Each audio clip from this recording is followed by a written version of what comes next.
శ్రీమాత్రే నమః. ఈరోజు శని భగవానుడి ప్రత్యేక అనుగ్రహం మీ బంధాల్లో ఒక పెద్ద మార్పు తీసుకురాబోతోంది. నేను పండిత సూర్యప్రకాష్. కన్యారాశి వారికి ఈ శనివారం 27 జూన్ 2026 నాడు అత్యంత శక్తివంతమైన శని ప్రదోషం వచ్చింది. ప్రదోషం అంటే శివుడి ప్రత్యేక పూజా సమయం. అది శనివారం వస్తే దాన్ని శని ప్రదోషం అంటారు. ఇది సంవత్సరంలో అత్యంత అరుదైన శక్తివంతమైన రోజుల్లో మార్పు. ఈ రోజు శనిగ్రహం మీనరాశిలో అంటే మీ 7వ భావంలో ఉన్నాడు. 7వ భావం అంటే వివాహం, భాగస్వామ్యం, వ్యాపార పార్ట్నర్షిప్లను సూచించే స్థానం.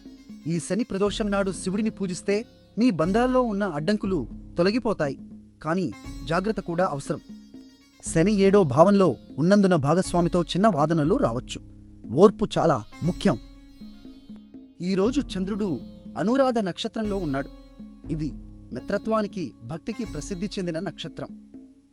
అనురాధ నక్షత్ర అధిపతి శనియే కాబట్టి ఈరోజు శని పూజకు రెట్టింపు ఫలితం వస్తుంది. మీ అదృష్ట సంఖ్య 8. నీలం రంగు వస్త్రం ధరిస్తే శని అనుగ్రహం మరింత బలపడుతుంది.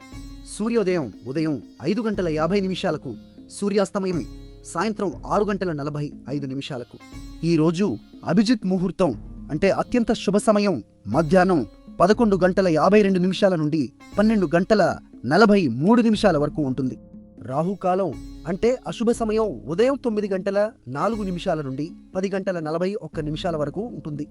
ఈ సమయంలో కొత్త పనులు మొదలు పెట్టకండి. మీ జన్మ నక్షత్రం ఏమిటో కామెంట్లో చెప్పండి. మేము మీకు ప్రత్యేక సమాధానం ఇస్తాం. వీడియో నచ్చితే లైక్ చేయండి, మీ వారికి షేర్ చేయండి, ఛానల్ను సబ్స్క్రైబ్ చేయండి. సాయంత్రం సూర్యాస్తమయానికి ముందు శివాలయంలో నువ్వుల నూనెతో శివలింగానికి అభిషేకం చేయండి. ఓం శనైశ్చరాయ నమః అని 11 సార్లు జపించండి. శని భగవానుడి అనుగ్రహం మీపై ఎల్లప్పుడూ ఉంటుంది.